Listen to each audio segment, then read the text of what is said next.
لا أدري لماذا تذكرت هذا اللحن الحزين في هذه اللحظة بالذات. فين الولد يمه؟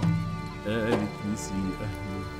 كان اللحن مناسبا للموقف، لكنه خرج من فمي غليظا أجش، وهي تنظر لأعلى كذئب يعوي أمام قرص القمر.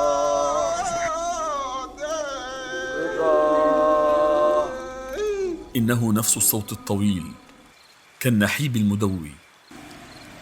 تنحنحت لأبدأ الكلام، فقد انحشرت الحروف في حلقي.